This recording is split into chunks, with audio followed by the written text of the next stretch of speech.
ஸ்ரீமதே ராமானுஜாய நமக. உலகம் உய்ய பாடுபட்டவர் தான் ராமானுஜர். அப்படிப்பட்ட ராமானுஜரை கருணை கடலை திருக்கோளூர் பெண் பிள்ளை சேவிச்சுட்டு ஒவ்வொரு வாக்கியமாக சொல்கிற பாக்கியத்தை படுறா. அதில் இன்றைக்கி நம்ம பார்க்க போகிறது 58வது வாக்கியம். நில்லென பெற்றேனோ இடையாற்றூர் நம்பியை போலே.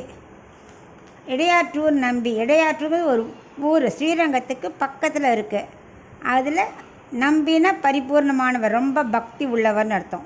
அவருக்கு அதீத பக்தி ரங்கநாதர் மேலே அப்படியே உருகிடுவார். அவருக்கு எப்போவுமே ரங்கா ரங்கா ரங்கா ஜெபிக்கிறது தான் வேலை. அவரோட உற்சவத்தை ஒன்று விடாத சேவிக்கணும்.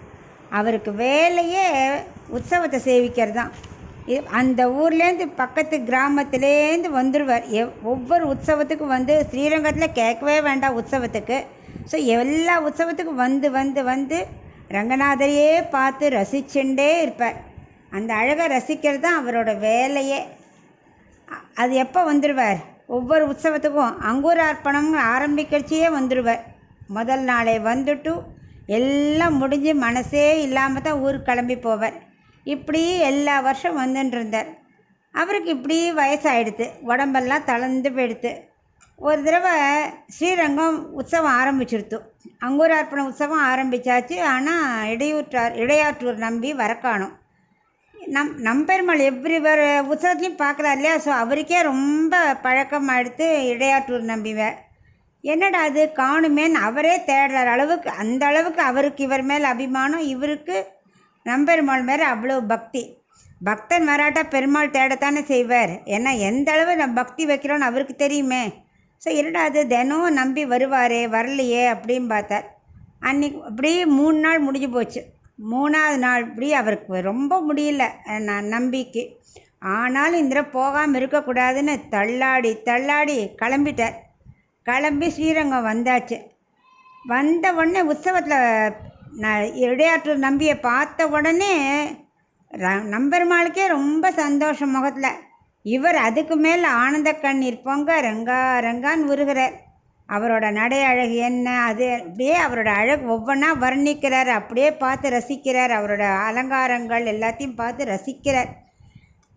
இடையாற்று நம்பி பெருமாளோட பாதாதி கேசத்தை அணுவாக ரசிக்கிறார். ரங்கநாதனும் பிரத்யக்ஷமாக ஒரு காட்சி அளிக்கிறார். அப்படி போய் பெருமாள் கேட்குறார், என்ன உங்களை 2 நாளாக காணுமே அப்படின்னு கேட்குறாராம். அவர் சொல்கிற இந்த சரீரம் ரொம்ப தளர்ச்சி அடைஞ்சிடுத்து, என்னால் வர முடியல அப்படி சொல்ல. என்னாலனா அது ஆத்மாவை குறிச்சிடும் இல்லையா? அவர் அப்படிலாம் சொல்ல. இந்த சரீரம் தளர்ச்சியாக எடுத்து, அதனால் நினச்சபடியே உடனே வர முடியல. வயசாகிடுது இல்லையா?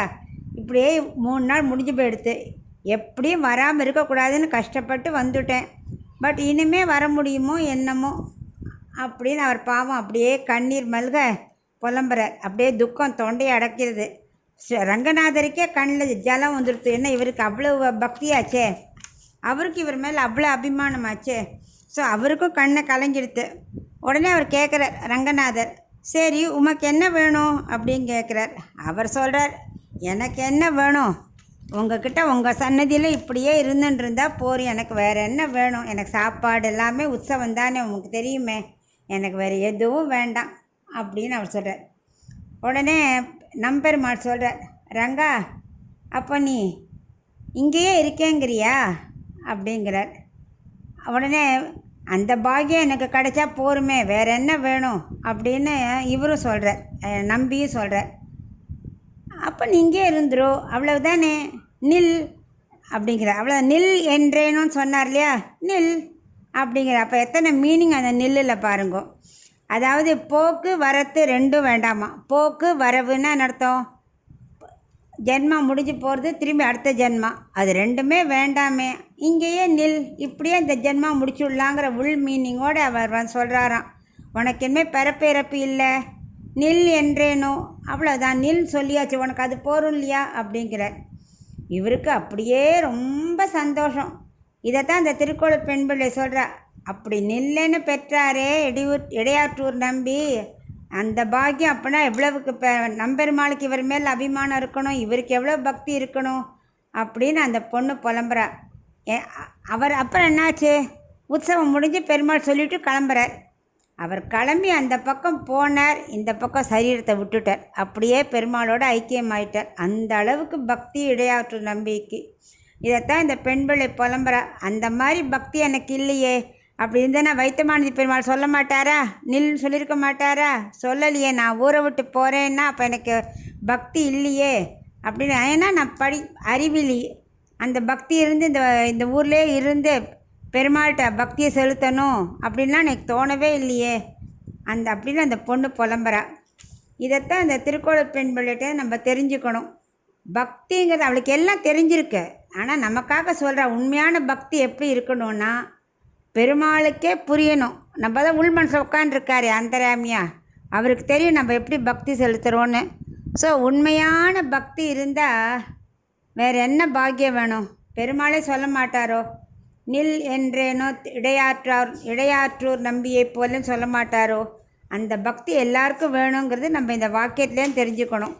உண்மையான பக்தி இருக்கணும், அதுதான் முக்கியம்னு பகவான் இந்த வாக்கியத்து மூலமாக புரிய வைக்கிறார் திருக்கோளூர் பெண் பிள்ளை.